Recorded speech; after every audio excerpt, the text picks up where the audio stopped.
All right, so we're about to start. You ready? I'm ready. Let's do this.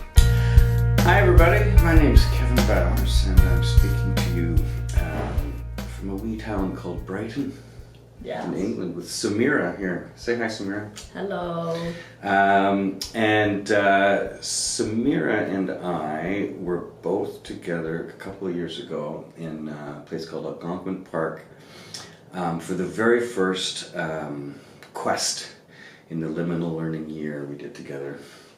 And I thought it cool and interesting to take this time. So Sameera's been out sort of like finished with the official part of Liminal Learning for a year and has been moving on with her young adult life. We're kind of interested in Liminal Learning about that launch, right? The launch into purposeful adulthood. In fact, I think I stole that from our website. I know Sameera pretty good, and I would say she has found purpose and meaning and is living a life that has some thriving in it. Would you agree? Yeah. Nice. I'm gonna read a little thing that Sameera said 2 years ago when we were. It's probably 3 or 4 months past the quest, and we were just sort of like interviewing liminal learners, and we asked for some feedback. And under the heading of creative, which I think is appropriate, and we'll talk a little bit about creativity in a minute, you said when you were 20, the conversations we were having made me realize that life doesn't really have rules. You kind of make up your own rules for how you want to live. And clearly we liminal learners liked that because we cut it out and put it on our website or on some of our materials. Would you be so kind to maybe talk about how that has played out in your more recent life, making life up? How's that plan for you? Yeah, well, I guess I went to quite like an academically competitive school and then quite a competitive university, where it always, I mean, it was good in the sense that it was very empowering that, you know, we could be successful women and have successful careers. But I think I always was worrying about like picking the right thing to do, because when you're at school and university it's very linear and like everyone is the same age as you and at the same stage as you. So in my mind I thought it's going to continue like that, like you pick a path and you have to go down that path, and if you pick the wrong one then you lose, for example, 2 years having done that and you have to start again. So it was quite overwhelming, I guess, the idea of graduating from university, and I knew I had these creative interests but also I was doing this academic degree, and I thought, well, I'm going to have to pick one or the other, or one is going to have to be, you know, a hobby basically. And I guess that scared me quite a lot, and I would kind of make these obsessive lists about like what could I do after university, and then I'd compare things on the list and things like that. And I think after doing the Liminal Learning course, where it was very the opposite of kind of everyone being at the same stage. Firstly, there were people of all ages there. Well, not all ages, but, you know, within a 10-year range, young people, and people from, you know, different parts of the world coming together. And also the what are they called? Not the mentors, the guides. The guides, all having done completely different careers, and having these conversations about the meaning of life and where you can go, and realising that actually lots of people started out in one thing completely different, then switched to something else, and they'd say that the first thing that they did, even if they're not doing it now, they learnt skills from it that they carry forward into something else. And I think having those conversations and also being in that atmosphere of nature and connecting with nature and not being on your phone and everything like that, really helped me realise that there isn't one right path. And I think after university, it's been very freeing. Like, I'm much less stressed than I was just before graduating, because I just feel like I'm so young and there's so much of life to live. Like, even if I do something for 5 years that's completely unrelated to something else, you learn so many skills from it that you can take forward. And say with my comedy, you know, even if I don't enjoy doing something, I'm always viewing it through that comedy lens or looking for creative content to take out of it, because things you don't enjoy, you get a lot of creative content out of. So yeah, I guess it's just been quite freeing, that lens. I love that. So yeah, let's backpack a little bit, because you mentioned your comedy. That's actually why we're in Brighton right now.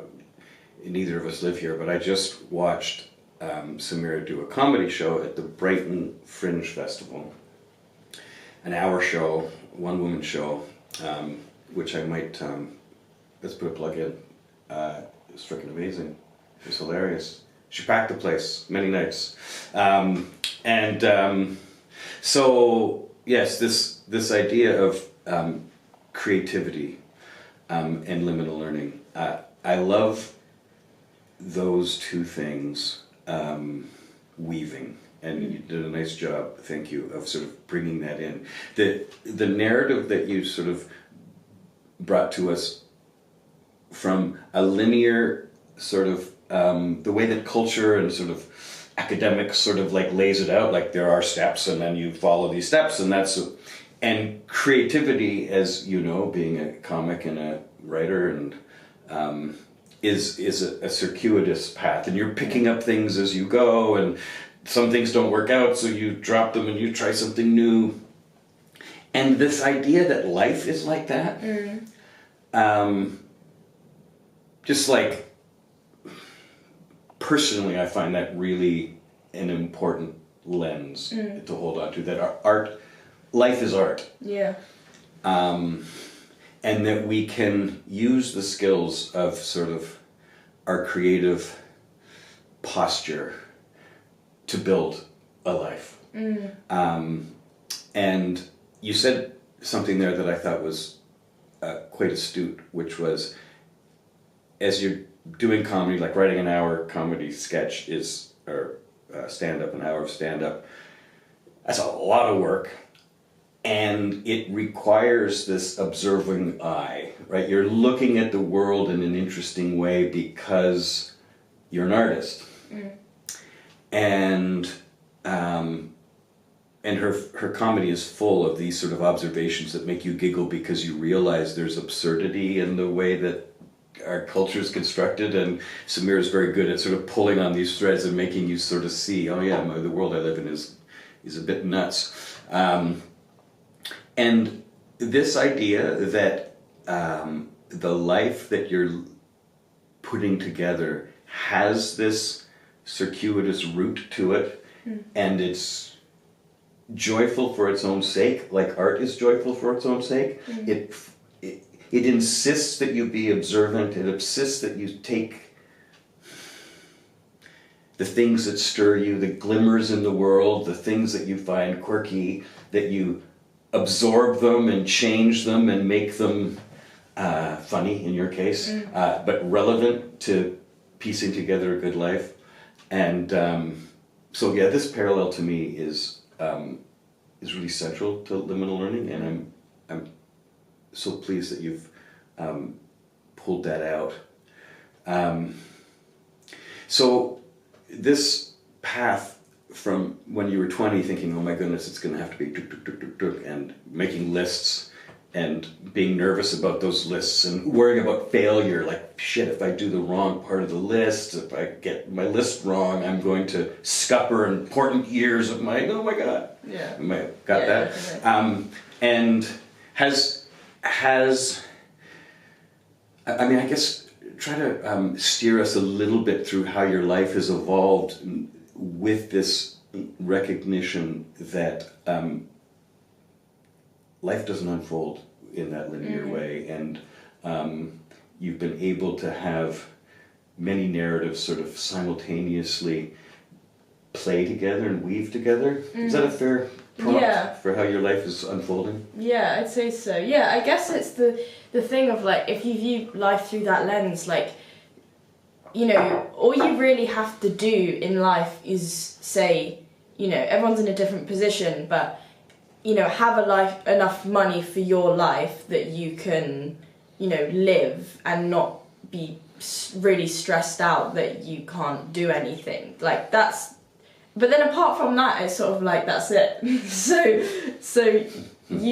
it's kind of weird thinking about it, because it's like the standard thing is, okay, you're in an office job 9 to 5 p.m. and I guess in my mind, if you don't have that standard, or not even office job, but you're in work every day from those hours, and if you don't have that, then, you know, you're lazy or you're not doing life properly or something like that. Whereas like, say when I started an office job, and lots of friends who are doing office jobs, they'll say like, actually, you know, I'm in the office 9 to 5, but I'm actually doing 1 or 2 hours of work a day, and the work that they're doing is not rewarding, and they don't feel like they're adding something to the world. So then if you think again, it's like, oh well, and for me, I thought, okay, well, that's the template that people are kind of judging you against, whether Right. and so now, whereas if you say have more of a portfolio career, for example, you do different forms of work. So I do some online tutoring. I am working an office job, but it's a bit more flexible. Like, it's a 4-day work week, and I can log the number of hours I want. And then on top of that, I'm doing my comedy, and occasionally I'll get paid for some stand-up comedy. So I'm kind of getting income from many different streams, and say my comedy, like, I'm working really hard on it, like, throughout university and school, like, all the drama I did or comedy, I didn't view that as work. Like, I would say, like, oh, I've only done 2 hours of work today, but actually I'd spent 6 hours writing stand-up. And, like, I guess it's shifting that focus of what is work, because now if I was in an office doing 2 hours of someone else's taxes or something, that's much less fulfilling, and actually much less even mentally taxing or difficult to me. So I guess, yeah, I've kind of reframed, and I also think that the kind of people that I was around, say at university or school, I guess your expectations of yourself are largely created around kind of the authority at that stage in your life. And I thought, in my mind, okay, if I went and tried to pursue, say, creative stuff more full on, then I wouldn't be, like, respected by a lot of people. And that was kind of, I don't know, I knew that was something irrational that I shouldn't worry about, but that's something I still worried about, because I quite enjoyed being someone that, you know, adults in my life or professors would be, like, impressed by or something, and I thought, oh, I'll lose that if I do something more creative. But actually, if you decide to do something more creative, then the people are around are now the creative people. So what's respected also shifts. So, like, you know, when I'm doing comedy, I would not want to mention, you know, in a stand-up comedy club that I went to Cambridge and did economics, because that would be not respected. Living a creative life is respected. So you kind of, on both sides, on, like, the sort of reputation side, which isn't something that you should be worried about anyway, but also on the other side of what is fulfilling for me, I've found that the path I've chosen, which is kind of, you know, and I'm not now scared that after this 6 month, I have, like, the 6 month research contract, which is kind of the most stable job I have right now, and I'm not worried, like, when that ends, what am I going to do, which is very weird for me, because usually I worry a lot, because I just think, well, you know, I could do anything. I'm happy to do anything that I find interesting, and I would learn something from, as long as I can keep doing the creative stuff I enjoy on top of that. Beautiful. Yeah, you mentioned a few things there I want to pull on. In liminal learning, we concern ourselves a lot with oscillation. and reframing. You mentioned, you didn't say isolation, but you did say reframing. And this idea that, you know, in the context, this was what was really important. You know, my professors would think this, and if I talked about comedy, you'd feel this pull of esteem away, like, oh, the serious work is over here. Yeah. And that stuff is really powerful in our lives. And I think creativity, and I think this sort of philosophy of oscillation allows us to go, like, not throw the baby out with the bathwater. Like, those things are important, but it's not the entirety of what's important. My attention doesn't have to remain on that frame. It can sort of go, okay, so that's one way of looking at it. Go over here and note, oh, there's another concern. And I would say that creativity, in order to be creative, we need to have this sort of soft focus where we can take something seriously, but then we can move outside and look at it from a different lens. And your ability to do that has really eased some of your anxiety, I think. Yeah. Because if we sustain and ruminate on one frame, it can be all-consuming and capturing of our soul. Like, what am I supposed to do? Oh, you know, everybody wants me to. And then there's these sort of freezing moments. Yeah. I even remember, like, people saying, you know, with different things, say, both in creative and non-creative, like if I do a play when I was 17 and someone would say, you're going to be famous one day, that would stress me out so much. Because I'd be like, well, then if I'm not, that means I did something wrong. Or it's the same with academics. It's like, it was even worse when people would say, you're going to do something great someday. It's like, I don't know what that means. And I'd always be trying to figure out what that meant. Right. And like, if I don't achieve that, then I have objectively done something wrong. Right. And when that thing becomes a solid sort of construct in your future to which you are measuring yourself, ouch. Yeah.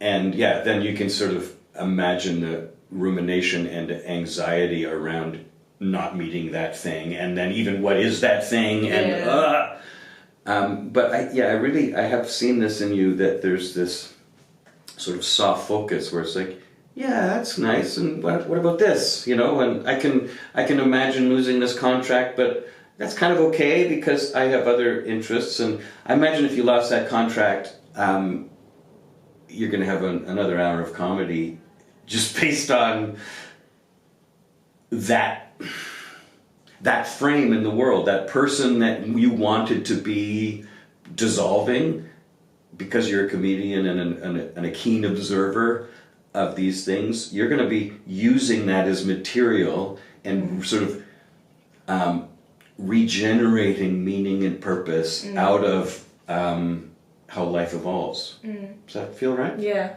If anything, I'd say, like, you know, again, viewing the having to make money against the creative stuff now doesn't feel like a competition, because in a way, like, I would have nothing to really write about if I didn't have to, like, get up every morning and do something different than my creative space. Because, I mean, everyone's different. Some create, you know, ultimately in the long run it would be great to be a full-time creative, but for me at this stage of my life, because I'm so young, not much has happened to me, like, relative to older people, I guess. So, like, if I at this stage just started writing about life, but like that was my full-time job, like, life, I wouldn't have much to write about, because I'm not, and it wouldn't be in a way relatable, because I haven't experienced the same, like, now that I've done an office job, I find it much more obvious why there are sitcoms about office jobs. Like, I understand it. And if I hadn't done that, I wouldn't know that. And to me, it's very funny, like, those superficial interactions you might have in an office. And if I were to make fun of that, I would have, you know, a certain lens on it that I couldn't have otherwise, for example.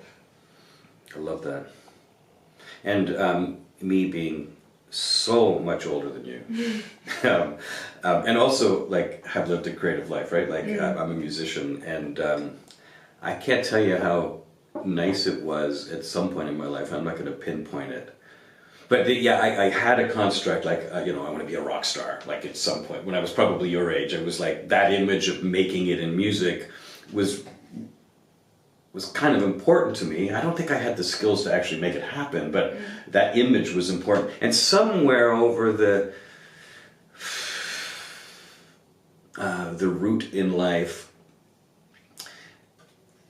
music and that creative thing, writing, poetry, playing in bands, just found a way to integrate into my day-to-day in a really rich way. Like a lot of my friends are musicians, I play a bunch of gigs in my local town, and the idea of making it just dissolved. Like I don't have any urge to make it. I don't even know what it means anymore. I'm in my, latter half of my 50s, so any of those dreams would seem absurd sort of now to like break through. And this idea of making it, having a soft focus on that and slowly dissolving to the place where my art, my music, my writing is just a sweet part of my life. It does pay me some money. I get some money in gigs and stuff. But I no longer make these hard cuts, in terms of categorizing the parts of my life. And there's this sort of like organic wholeness to my work as a teacher, my work in liminal learning, my guitar, and congratulations for you to sort of starting to have that sort of the breathing between the parts of your lives, where it's like, oh, the office job helps me with comedy, and if I don't make it as a comedian, I still have these other elements, and if I put them all together, there's this sense of sort of thriving and excitement about novelty as my life unfolds. Does that feel right? Yeah. And it feels to me like you don't have an insistence on what that looks like anymore. I would say so, because I think still like my mum is a bit confused by this life, because she's like, both my parents are academics, so their career was even more, I'd say, strange than the normal career in terms of like job stability, and linear path, because they both went straight from education to PhD to being academics. Even, most people who do 9-to-5 jobs have jumped around those 9-to-5 jobs. So I think it's interesting talking to my mum sometimes, because it does make me realise how relaxed I am about it, because she'll say what is your plan? I don't understand. She was like, I thought you wanted to be a film director. And I'll be like, oh yeah, I did. I kind of do still, but... And then she'll be like, but then you're doing comedy. So she is like, I don't understand, what is your plan? Because surely if you want to be a film director, you should be doing X, Y, Z. So now in my mind, I'm still still very interested in filmmaking and screenwriting and doing comedy and acting. But to me in my head, they all just sort of come together, and, now I've just finished this hour comedy show, if the next few weeks, I feel like I'm actually a bit tired of thinking about comedy, I might think, I'm going to start a project on a short film to make. And, in my head also, it comes together because, just if you look at lots of successful people in these fields, their paths are all so different, and a lot of them started out in comedy. Maybe they did a successful Edinburgh Fringe run, and then from that they get more well known, so then if they do write a screenplay, it's more likely to get picked up and be made into a film, and so it connects together. And I feel if you just keep creating things, and you can't force yourself to create something in a moment that's not something you want to create. So if in this moment I don't want to create comedy, I want to create a film, I should do that, because it'll be better than me forcing myself to do something else. And then you put all these things out in the world, and then hopefully, they come together to create a career. And it feels almost like it would be the wrong move, or it would stop me from being successful if I just tried to do something in one narrow path. Well said. And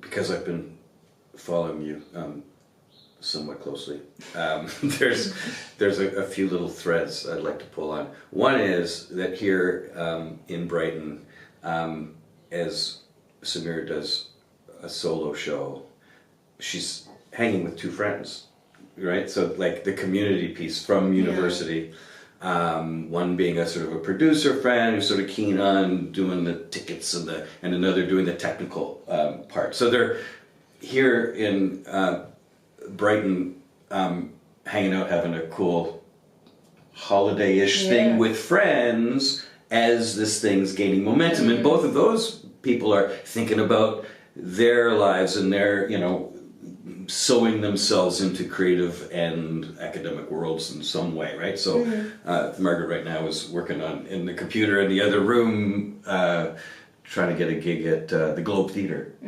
which I think is kind of, you know what I mean? It's just like, and her work here is not irrelevant to that application, I'm guessing, right? Yeah. So weave. And another weave. You were doing comedy, someone saw you, and your comedy has economics in it, has some of this academic satire, making fun of some of the BS that exists in economy and the seriousness of the academe, maybe you can. I think you know where I'm going. Why don't you pick up? That's actually a good point to make, and I think there are two things I was going to say. One is that so right now and I think that's the other thing. Wait, I'll say this first. That I think for me, because I have both that quite traditional academics thing and then the creative thing, and I definitely don't think that say, just because this was maybe part of my not concern before liminal learning, but with the general what am I trying to say, I don't think that liminal learning has to just be for people who say reject academia or something like that, which was something that I was not concerned about, but I thought it might be people who just really hate academia and that stuff. But it's really not about that. You could still be really into academia and just want to do your PhD and be a professor in maths, and liminal learning is not for saying, oh, that's all just elite bullshit, It's not about that, which I think is important to point out, just because I guess that might be a concern for someone who is actually thinking, no, I do want to go down that kind of linear traditional path. Sure.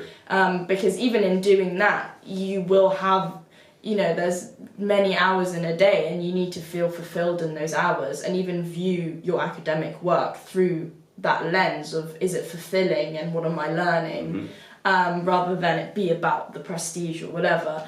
But based on what you were saying as well, I think that's a good point, is the way I actually got this office job I'm currently doing is through my creative work. So it's a really good way to show how the worlds can link together.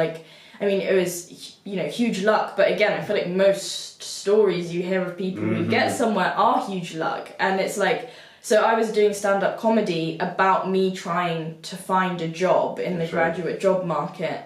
And it was the absurdity of all these networking events and how the hoops you have to jump through to get a job, and making fun of kind of these bullshit jobs that where people don't feel fulfilled and they're in their jobs for 2 hours a day doing nothing, and someone in the audience saw my performance and then just got in contact with me just to chat, not even to offer me a job, because she didn't know that I had an academic background even. And when we were chatting, she was like, I'm the director of this climate change finance lab, and I was like, whoa, my degree was in environmental economics and things. And she I guess because she really liked my stand-up, she liked chatting to me, she was sympathetic to a young person trying to find a job. She was like, look, I can just open a contract for you at my workplace. And that's how I started working there. So, yeah, it's kind of, and I think, weirdly, actually, having that lens on life where you have a more portfolio career and you do different things has helped me find a job, which is the opposite narrative that I was fed. Especially in the current, like, things have changed, I feel, since, you know, when I talk about my parents talking about getting a job, or they'll say, in the UK, they'll say, like, you know, you graduated from university and you went straight into a job. Like, that's how it worked. There were enough jobs. Now that's just not the case. Like, the economy is changing, the job market is changing. Like, most of my friends who are graduating with top degrees from top universities just cannot find a job anywhere doing anything. And it's really difficult and people are really struggling. And I think, weirdly, I've been able to, I mean, with a lot of luck as well, but also I've noticed I've been able to bypass that a bit because I had other things going on other than just my degree. And, like, that's how I got this job, was through doing stand-up comedy. I'm doing online tutoring only because I needed to do that to support some of my creative work. So now I have that in the back pocket from a couple years ago that I can keep doing and getting an income from that. And yeah, and then other project like stand-up comedy you get a bit of money from, and like, yeah, it's weird. Like, I wouldn't have got any of the jobs I'm doing now if I hadn't had this creative thing, and even the other opportunities I'm seeing come up. You know, the skills that I've built through having a very weird range of skills is gonna help me get those opportunities, which is, yeah, the opposite of the narrative I was fed. Right. I love that. That's exactly right. Yeah, there's a thing, like, we should probably start sewing this towards a conclusion. I'm going to try to shift it back to this, a creative life kind of thing where we kind of started. That was the quote at the top. There's something about having faith in following things that are interesting, and being open, that has created sort of a surface area in your life that's large enough for luck to happen. Right? Like, yeah. you can't intend it. You can't intend for the person who's now your boss to have been at your show, right? Like, that's not, because it's not linear, because it's not predictable, because neither is creativity, right? You can't predict creativity. It's one of the, you know, it's one of the aspects of its beauty, and its the reason it's compelling is because there's a certain kind of chaos, and there's a certain, you know, ambiguity, and we have to be comfortable. We don't have to be anything. Make sure that's clear. But perhaps adding a little bit of allowing yourself to be vulnerable to the uncertainty that life offers, and in that space, keep sort of throwing out your passions and your interests. And now you've got this surface area of, you know, your life is touching on various domains. And as you said, like luck, and I think there is some luck in it, but there's just like making luck, giving it surface area to strike. It's true. Yeah. And open-heartedness towards it. It's like, let's see, you know. It's hard to put a timeline on that. It's hard to put because it's not practical. It's hard to sort of like be definitive about it in some way. But there is a posture about it that you have worked hard to sustain. And, you know, there were moments of anxiety in your coming to this place, right? To sort of like figure out how to delinearize yourself a little bit. And I hope Liminal Learning had some play in that loosening and the increasing of your sort of surface area of potential.